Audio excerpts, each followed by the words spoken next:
Hey guys, so today is going to be a bit different style of a video. I want to get up more reviews at a faster rate, so the editing and everything is going to be very minimal, almost non-existent, like a lot of red content.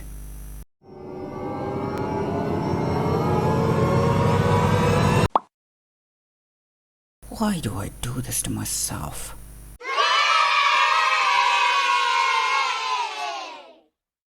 Alright, I want to begin by prefacing that me and this game goes way back, like back in 2008, 2010 or something, when this game was like fairly relevant. I was 8 I guess, I don't remember, but when you're a child in the late 2000s, where the internet is not that accessible, cars and toys and imagination are all you really have.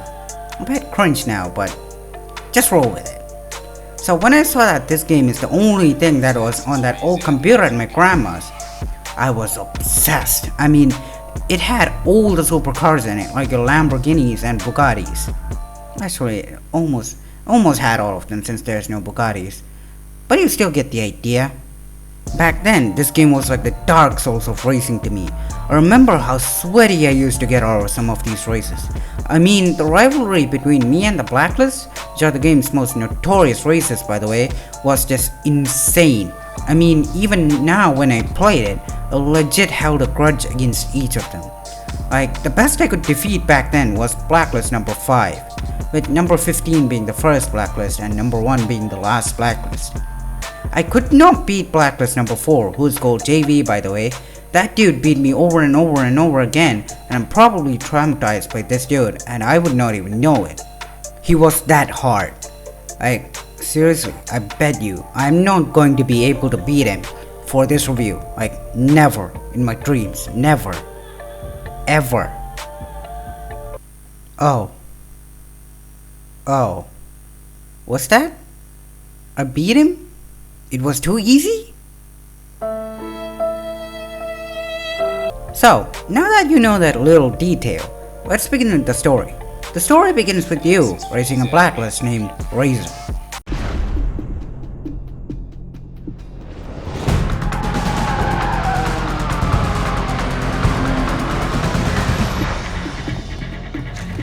How's your car running? Papers. I need your pink slip. He's dangerous. Be careful. What the frick just happened?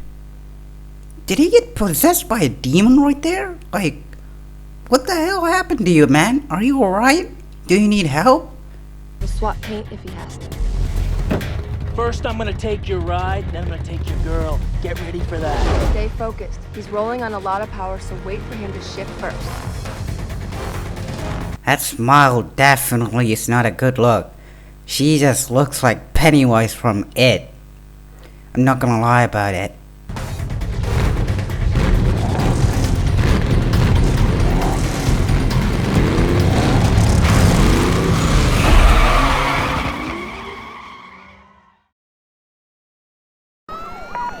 Attention Patrol Division, we have reported at least one mobile Code 6 driver followed by police. I need all available units on this. Get them going, Code 3.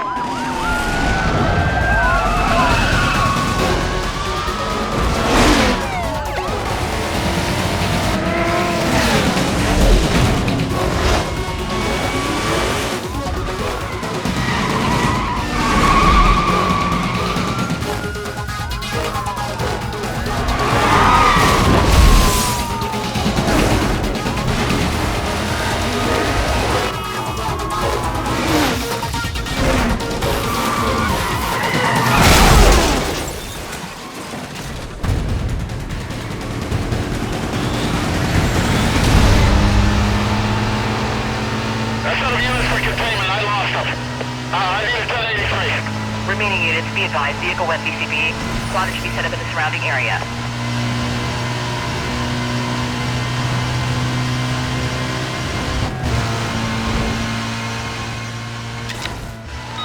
There's something wrong with your ride. You left a huge oil slick at the start line. You have to end the race fast.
Oh man, did you pick the wrong street to run on? This is a nice car. Gauges, shifter, wheel? Is this all for show, or is there something more I should know about? I'd like to take a little peek under the hood. Good idea. Let me tell you what's about to happen. We're gonna take your car, tear it apart, and see if it's street legal. You know, I'd lay odds that it ain't. Get a record down here. Looks like your racing days are over. Let me let you in on a little secret. Street racing in Rockport is finished. I've got a beautiful little surprise that's gonna tear you guys apart from the inside out. Now get out of the car. Attention Patrol Division. Units are in a high-speed pursuit of multiple vehicles, aggressively evading custody. Units in the area directed to clear and head up to provide cover.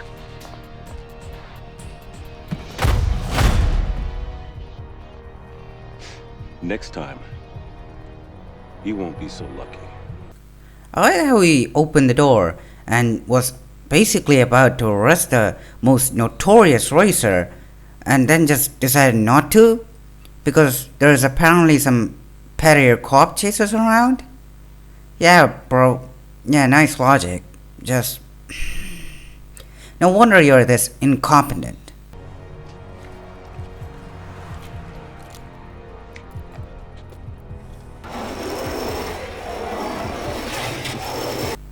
Yeah, this douchebag just keyed the car right there.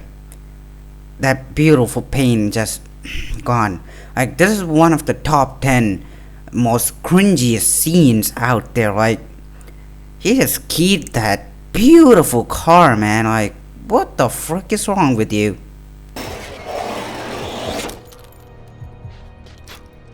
Nice pinstripe.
What did I tell you? Razor, he shadowed me. I couldn't shake up.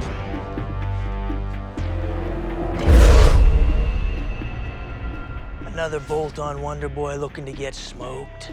Why don't we save you the grief and peel those parts right now? Bolt on or not, that ride is hot.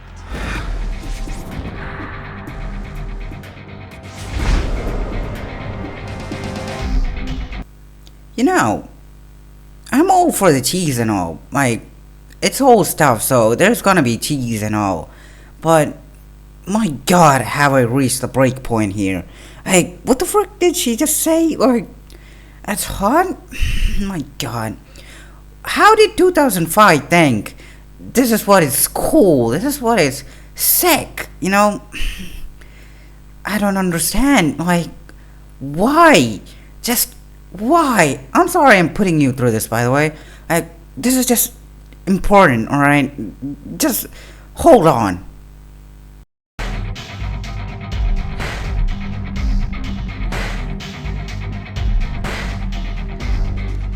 Faster than anything here. You obviously don't know your cars, sweetheart. I know your ride doesn't have a chance.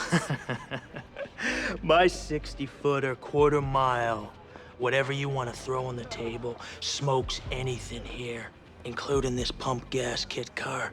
Well, then where's your punk money then? $5 grand. $5 grand. Says my boy'll smoke this clown. What's your boy have to do with this? I ain't racing this nobody.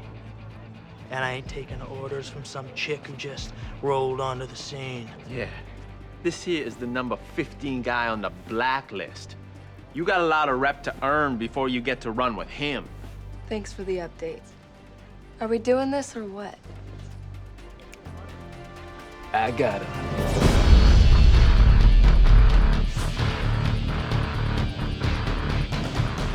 Why don't we make it 10 grand? Oh yeah, you want to amp this up? Let's do it right. Yeah, give me the police. We got a couple of guys about to street race down here at the shipyards. You better send the cops right away. Maybe an ambulance too.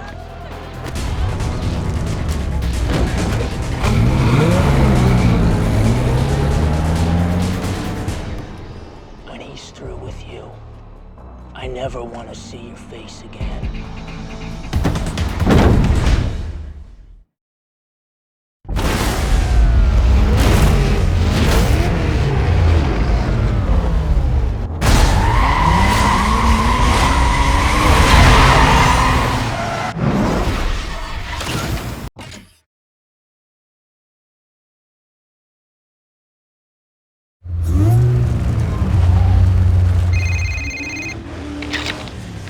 Well, look what the underground let loose.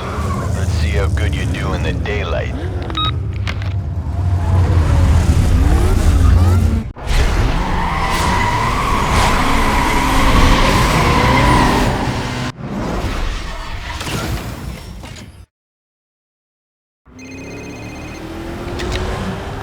Good run. I like your style. Just make sure you watch your back with these guys, alright? See you around. What's up, poser? I'm glad you're putting it down out there. I really am, because I can't wait to get a crack at that ride. What? Didn't anybody tell you? You gotta put your ride on the line to run against a Blacklist racer, and that is why people aren't stupid enough to do it. I'll be waiting.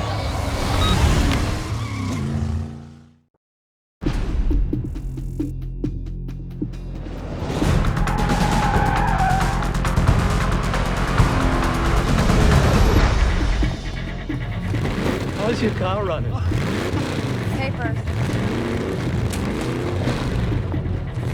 I need your pink slip. He's dangerous. Be careful, he'll swap paint if he has to. First, I'm gonna take your ride, then I'm gonna take your girl. Get ready for that.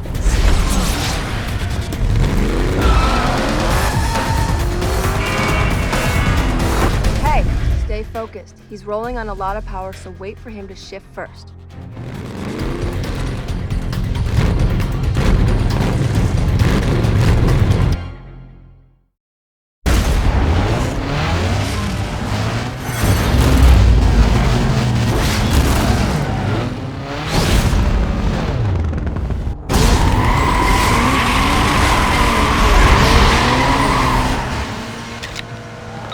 Hey, there's something wrong with your ride. You left a huge oil slick at the start line. You have to end the race fast.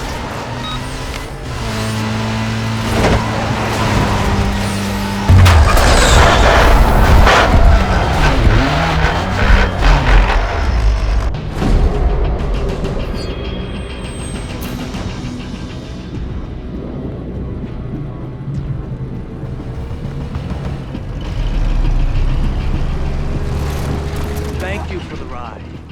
I knew you weren't Blacklist material. Hey, where's your punk money What now? happened? What happened is he's on show and no go.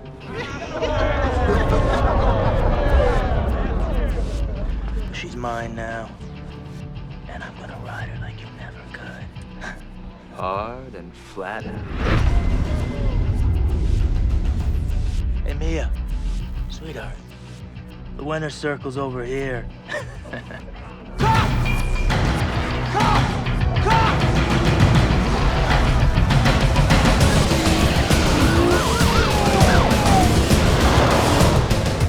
Bus stop's that way, champ.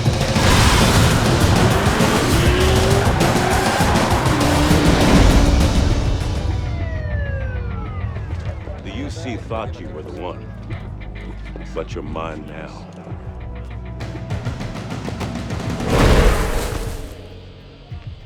Hey, where's your fancy ride? Who cares? He's not gonna need him where he's going. And they're gonna love you in the big house, baby.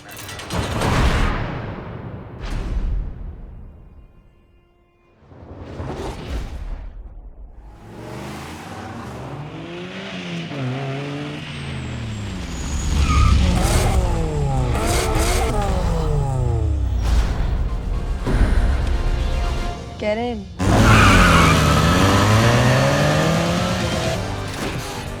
I heard they didn't have enough on you.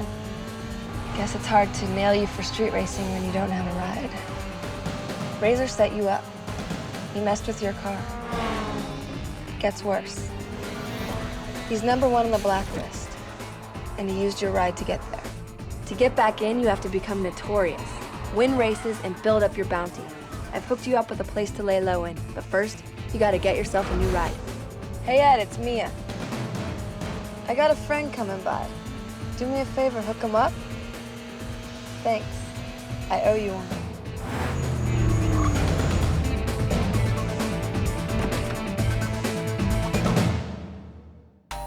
Now, this whole bit, gameplay-wise, is also your tutorial.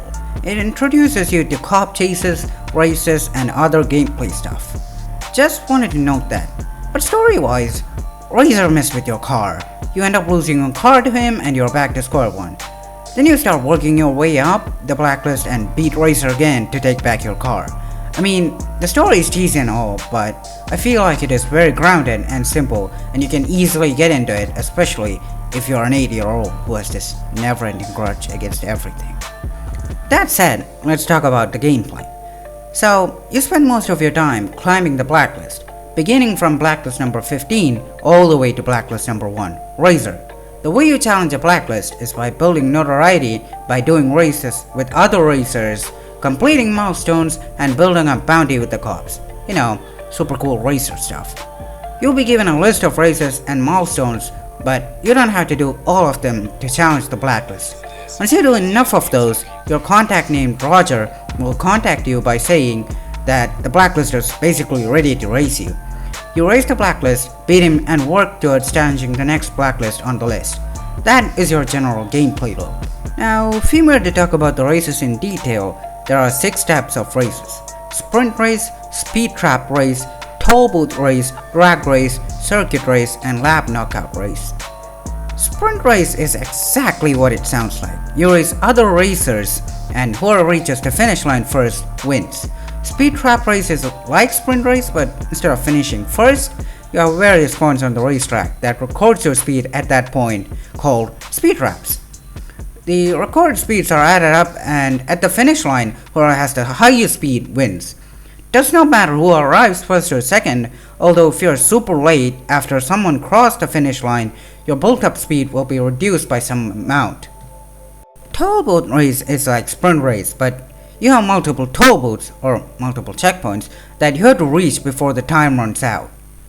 Drag race is like sprint race, but super short and mostly the track is a straight line, but you have to shift gears in perfect times. You can only change lanes like one of those runner games in the Play Store, and you cannot hit any pedestrian vehicles. If you hit any pedestrian vehicles, oh boy, you're total and have to restart the race. Drag race can seriously be frustrating and you'll find yourself restarting over and over again, since a lot of it is dependent on luck and chance. Circuit race is a race in which you have to lap around the track a number of times and whoever finishes first wins. Lap knockout is like circuit race, but each lap, the last one to cross the line is eliminated. Pretty blood-boiling stuff, I would say. The other thing that I have to mention are the racetracks.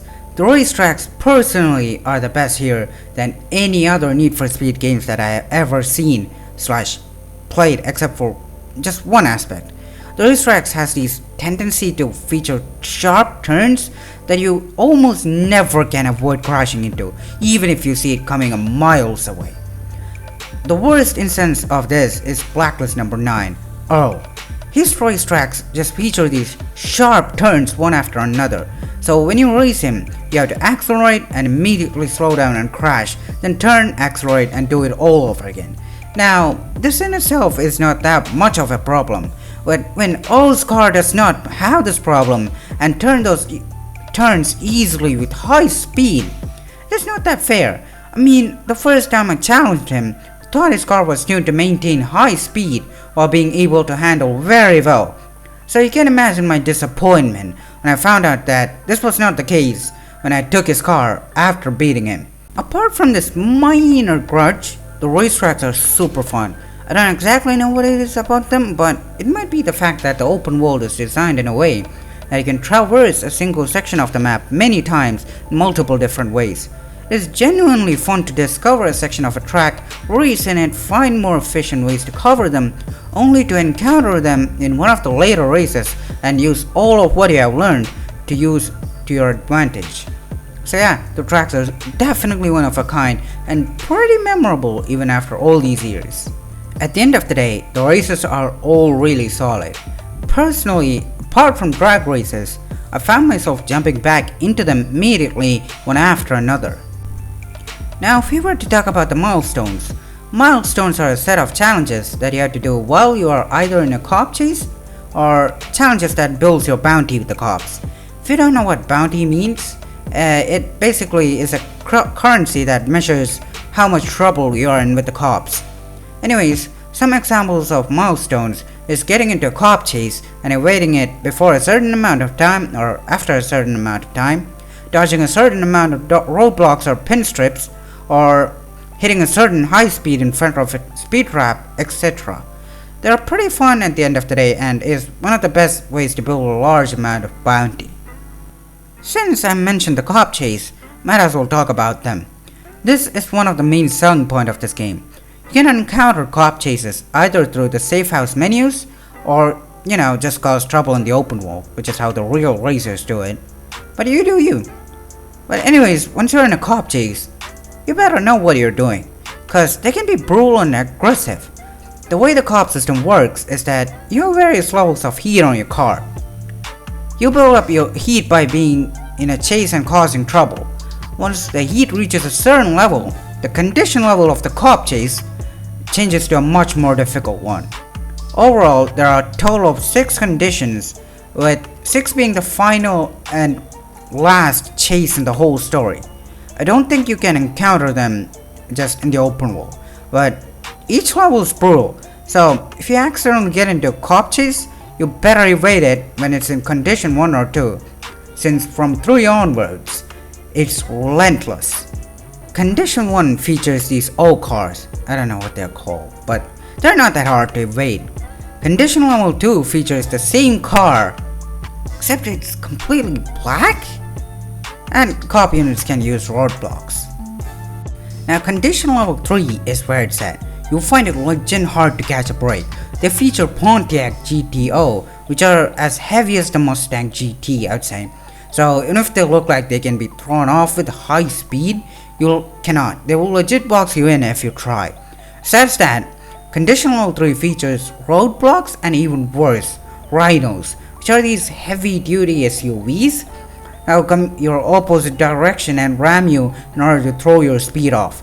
Once your speed is off, they box you in and you get busted. So ram from a rhino is pretty much an instant death. Now in order to kind of level it out, you have the speed breaker mechanic that does help it. If you can see the rhinos coming basically. The speed breaker is like bullet time, in which the world time is slowed down and your handling just turns super high. But you gotta see them coming miles away, which most of the time you will not be able to. Condition level 4 sees the Pontiac GTOs completely black. I don't know what is going with the black thing, I don't get it, alright? Seriously, what is happening here? And features heavier rhinos, obviously, and pin strips, and a freaking helicopter. Seriously, you're done in condition level 4. If you somehow accidentally get into condition level 4, there's literally no escape. Like the amount of cops that will be on your back will be in double digits. The choppers put these smokes in front of you, so if you had trouble seeing rhinos before, well, good luck, this just makes it worse. Even worse, is Condition Level 5, which features everything. It has you being chased by Corvettes and the douchebag who keep that beautiful BMW of yours in the intro level. Sergeant Cross in his white Corvette. They just chase you around the whole world until they bust you. Your chances of evading them are essentially none.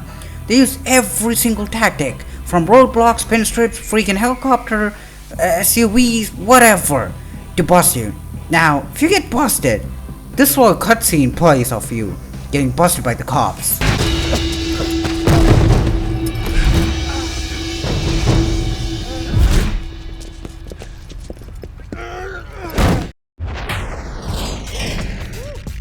Yeah, it's not pretty.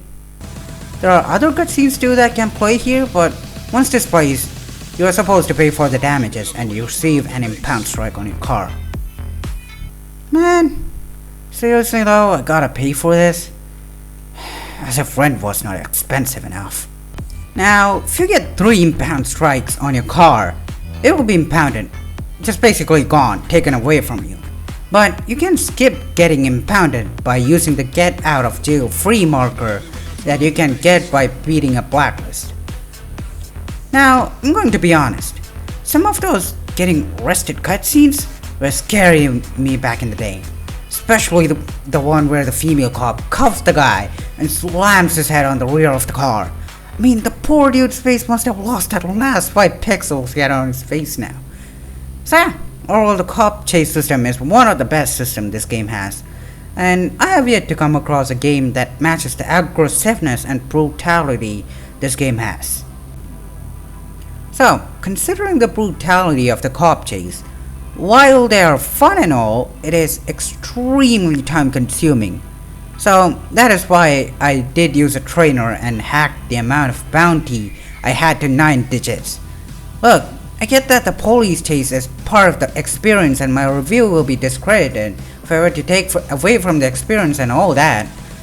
But like I have mentioned, I played this game so many times before. I mean, for reference, to challenge Blacklist number 1, I would need 850,000 bounty. So just to get this review out as fast as I can, I had to use the trainer to get rid of the whole bounty mechanic. So yeah, thought that I should just, probably mention that. Let's talk about the open world now. The open world is called Rockport City and is divided into 4 different sections. They are Rosewood, Point Camden, Grey Point, and downtown Rockport. Now, Point Camden, Grey Point, and downtown Rockport will be locked first and they would have to be unlocked as you progress through the story. You start out in Rosewood. Rosewood is like suburbs, has a fair bit of greenery as well as a fair bit of house and other structures. It's quite small in terms of open world, but it worked for the cars you were driving early on. The cars you have access to will be barely hitting 200 to 250 kilometers per hour. So having a small town to race in is very apt considering how this also introduces you to the whole gameplay loop for the whole game, the later stages, but in a smaller scale. Even though Rosewood is small, I feel like it had the most notable structures, like the police station, the bus station, the Diggy Donuts shop, and the trailer park. So yeah, Rosewood is a good place to start out, I would say. Once you beat enough Blacklists, you unlock Point Camden. Point Camden is a beachside town. You have things like the beachside dock and the giant Ferris wheel. The streets here are harder to navigate since they are just steepy, just like that of San Francisco. Then we have Grey Point, which is like a town with a shipyard dock. It is as interesting as a town with a shipyard dock. Basically, not that interesting. The shipyard dock is all that is noteworthy in Point Grey. The streets of Grey Point are big and curvy and hard to maneuver.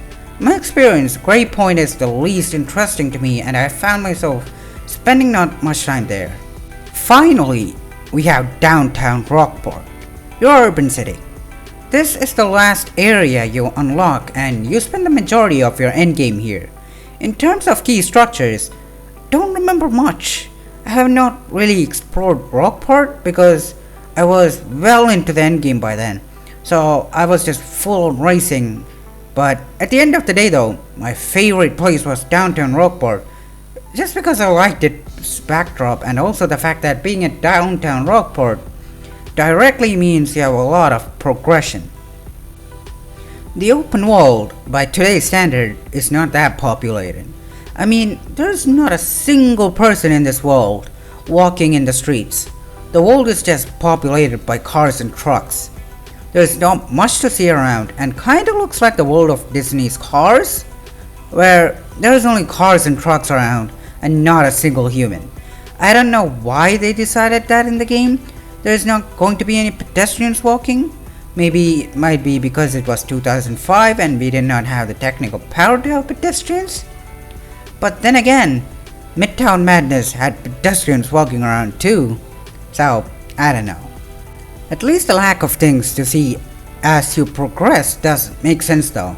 I mean, when you're in Rosewood, you would go out and explore since you're pretty early into the game and only getting started with familiarizing yourself with the game. But once you reach Rockport, you're kinda expected to be completely racing and all instead of exploring, so as you progress more and more, the less there is to see. At least that is what I think it is. Might not be deliberate, but hey, what the hell do I know? While I did say that the open world is somewhat dead by today's standards, it's not exactly empty. You can accept races, do milestones and start cop chases directly from the open world too, instead of the safe house menus. Besides, if you want to say purchase a new car or tune your car, you have to visit the corresponding shops through the open world. The car lot is where you buy your cars from. There are a total of 32 cars that you can buy from the car lot. While this might be an overwhelming amount even by 2005 standards, all of them were iconic.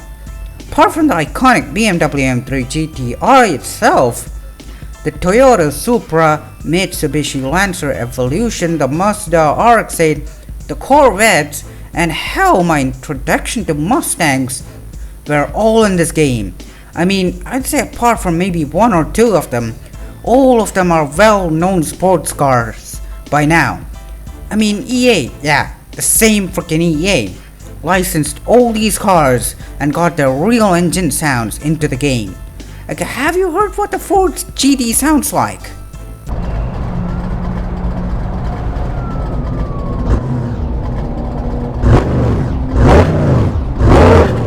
Just like me in the toilet after a fresh batch of Taco Bell.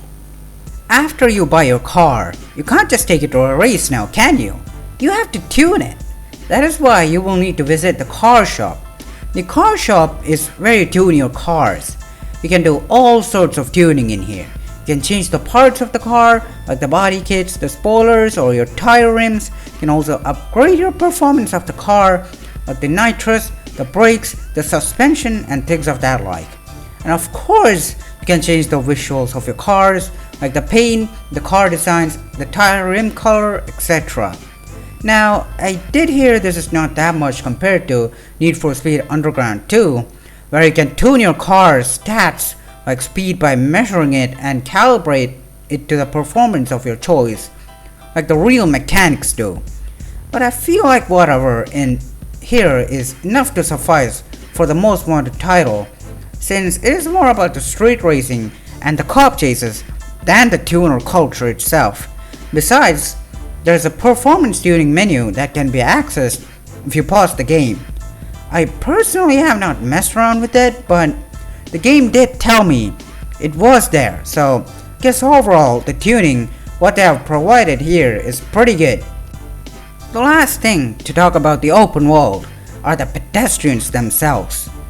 Now, I have a lot to say about them, so here goes. You filthy pieces of trash! How dare you stand in my way when I'm driving? Do you have any idea how much races I lost because of a dumb ass? You filthy pieces of In all seriousness though, these guys are an absolute bunch of shit.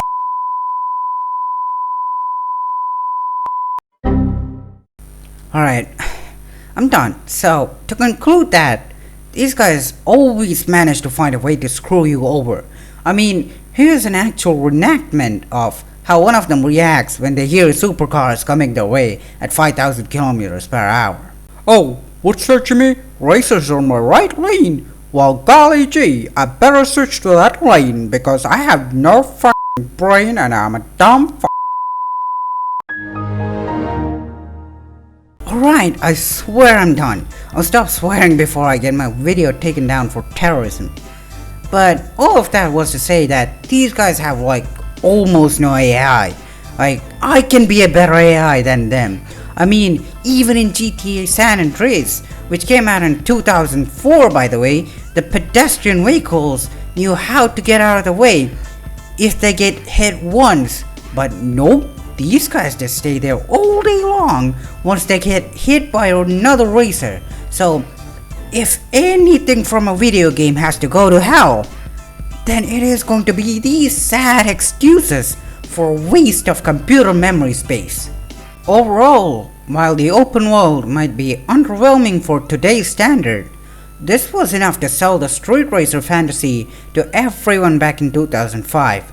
And hell, I might even say that if they were to do a remaster of this game, which I hope they don't considering who EA is now, it would not change much because the game's open world does say something about only giving what is needed to suffice to the game's concept.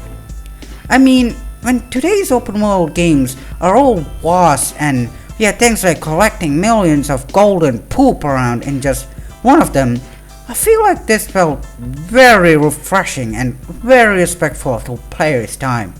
The game sells the story very well, that is enough to sell the open world itself. All the game then tries to do is stay consistent with whatever it sells with the story. Don't get me wrong, the world is not at all deep in any ways, but does it need to be? Okay, up next, let's talk about the graphics. For 2005, this is up there. For reference, this was the year when games like Resident Evil 4, Call of Duty 2, Fahrenheit, etc. came out. And I would say Need for Speed Most Wanted is up there among them.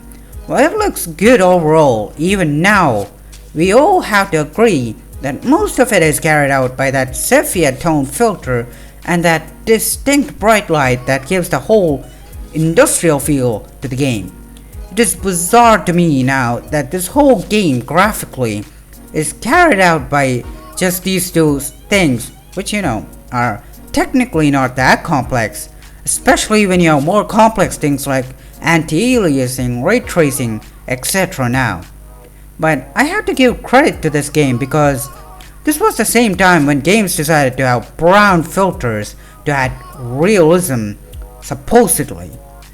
But because this game went for a more of a semi-real industrial look, it stands out compared to those aforementioned Resident Evil 4 and Call of Duty 2, which all looks like someone smeared dog poop all over them now. The other thing that I have to talk about are the blacklists themselves. Like I said before, blacklists are the 15 most notorious racers that you have to challenge in order to challenge the racer who's blacklist number 1 after the events of the intro sequences. All the blacklists have unique designs and better performance. At least I feel like they have better performance. I don't know, that might not be true. But the point is, all of them have unique cars, and you can take them for yourself. After you beat a blacklist, you can take a marker from the blacklist for beating them. These markers can be anything from $10,000 to get a performance upgrade for free marker or a get out of jail for free marker. The most important and unique marker out of them, however, is the pink slip. A pink slip is a marker that lets you take the car off the blacklist. Who gave you it? In the intro scene, you can see how Mia asks Razor and the player's pink slip before the race. Razor wins the race and wins the pink slip. That is how he got the player's car, the iconic BMW M3 GTR. But anyways, when you beat a blacklist, you're given 6 markers, of which you can choose 2 of them. Out of the 6, 3 of them are shown and 3 of them are hidden. Things like free performance upgrade or free design marker are all shown and you can pick them if you want to play it safe. But the better markers like get out jail-free marker, the impound strike marker, and the most important of all of them, the pink slip is in the hidden batch. So you have to pick a guess and hope for the best to get the pink slip. Again, while the pink slip is always going to be there, the question is in which one. You do have a 2 in 3 chance to get the pink slip if you decide to not go for the markers that are shown. Now, this is not all chances though, there is a pattern to them. I'm not sure about this, but there is a so-called trick to them. It worked the one time I tried it, and I did not get to try it again because of the fact that I pretty much won the rest of the Blacklist pink slip on the first try. But here's the pattern that I found. Number 1, use your 2 markers on the hidden batch. If you get the pink slip, enjoy. Number 2, if you did not get it first try, note down the markers you got and their position and press Alt F4 to immediately close the game. Number 3, launch the game again, and because your game has not saved the progress, you can still change the blacklist again.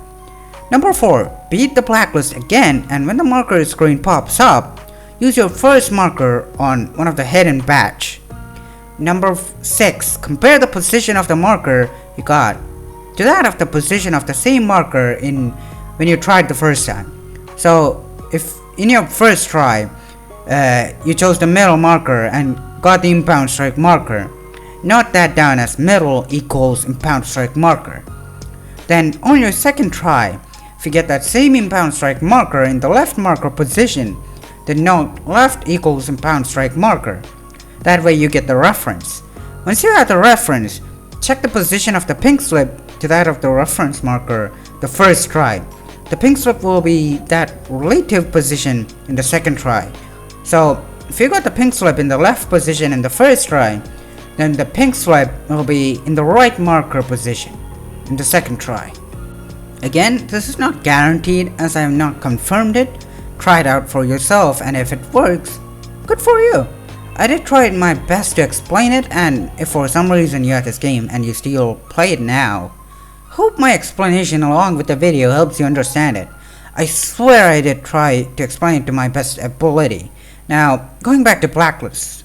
All the Blacklists, even though there's only like some photos and videos of their cars, they ooze with different personality. All the Blacklists have some sort of unique trait to them story-wise, along with douchebag personality. And even better is the fact that all their unique cars mirrors those personality. For example, JV drives a Dodge Viper SRT, which has these flashy designs that mirrors the party animal he is. Webster, Blacklist number 5, has a Corvette which is super fast, but it's super hard to turn. This mirrors the fact that he only likes speed, and anything that does not give speed is removed from the car. He's super into car tuning. The Blacklists and their cars mirrors their personality just like this. Like I said before, the game tries to stay consistent with whatever it established before, and that way sells the game to the player. The Blacklists are very well done in my opinion, and is definitely why this game will probably be the best Need for Speed for me and many people. Now, before we move on to the next bit and conclude this section, I want to talk about the infamous bus station glitch this game has. So basically, there is a way to exploit the aforementioned bus station in Rosewood to get bounty without getting busted by the cops in a cop chase. So what you want to do is get into a cop chase and go to the bus station on Rosewood without losing the cops. Once you reach the bus station, break into it, climb the right ramp, and park at the tip of the raised platform. Take note that it is better to have a car that can stop immediately without any hiccups. Once you stop there, you can see that the cops will start gathering below the platform and you're not getting busted. Now, all you have to do is wait until you get the amount of bounty you want. For context, I waited 20 minutes and got like almost 2 million bounty. So it's pretty good. But anyways, once you have gotten enough bounty and want to wait, make sure there are no choppers tailing you. Once there's no choppers tailing you, slowly turn around 180 degrees without going back far too much. If you go back far too much, the cops might climb the ramp and just basically mess up the whole thing. Once you turn around 180 degrees, park the car right in the middle of the platform connecting the two ramps. Once you have done this successfully, you should slowly but surely start waiting and enter cooldown mode. Once you are in this state, make sure no cops are climbing the ramp slowly, but if all is good, you should successfully escape the cops. That is the glitch, and I have only used this on like 2 occasions late in the game, and both times it worked.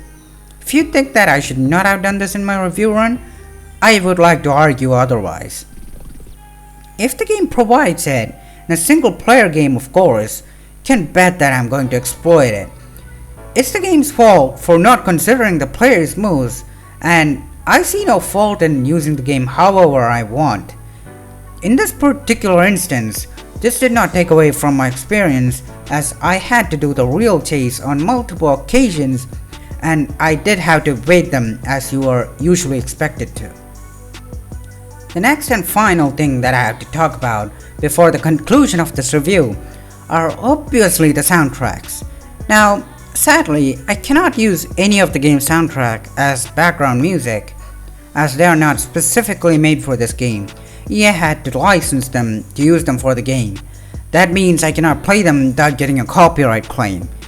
Why this is sad is because the soundtracks are another one of the highlights of this game. I mean, even after all these years, I wake up in the middle of the night and just start spurting out some of these songs. Seriously, send help. It's been days since I had a good night's sleep. But all jokes aside though, these tracks all highlight the racing culture back then. If you played this game with music off, you're a psychopath. What is wrong with you? That's all I'm going to say. Because there's no better feeling than leading a race against a Blacklist while having Toe of the Machine by the Roots and BT playing in the background. Come on, Pop, you want it, come on. Sorry, that's all I can play for the fear of copyright, but you get the point. EA, yeah, the same EA, licensed all these songs and all of them are a jam. I'm not that into metal and rap and any of these genres, as I've said before, I'm tone deaf. But boy do these things get your blood pumping for a race. Seriously, god tier, and I have yet to find people who disagree with me on this aspect of the game. So, to conclude this whole review, Need for Speed Most Wanted is a really awesome arcade racing game that treats the line of being arcadey as well as being realistic very well, and even now is very fun and challenging to play. The game was defined by the modern street racing culture back in 2005 and allowed many people to live their street racing fantasies.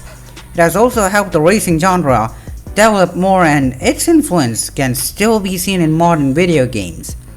While I personally am not that into racing games now, I cannot deny the fact that this game had played its part in my life back in the days. This game had a lot of personality in it, and I believe that is one of the main reasons why this game can sell that street racing dream. I mean, I have tried some of the other racing games, and I would say none of them have managed to capture me the same way this game does with its overall personality. Alright, enough of all that cheese. Ugh. Before I go, I want to talk about one last thing, the game's availability. As you know, this game came out in 2005, and it's been quite some time since it came out. This game sadly is not available to buy anymore. At least I searched for it and I could not see any page to buy it except for the 2012 version. And the 2012 Most Wanted game is not the same thing. The best thing that I came across is a page about this game on EA.com. I could not see any way to buy it from there. Personally, I had to refer to legal sources to get this game. So yeah, if you want to get a copy of this game now, might have to buy it off from someone who has a copy of it, or do what I did. Sail the 7 seas. And the copy I got works fine on my Intel Core i3 M430 with 4GB DDR3 RAM and Intel HD graphics at 30 FPS at high settings. Again, this is not condone piracy, but I could not buy this game from anywhere. It's basically non-existent on the internet. So yeah, I don't know why I made this review.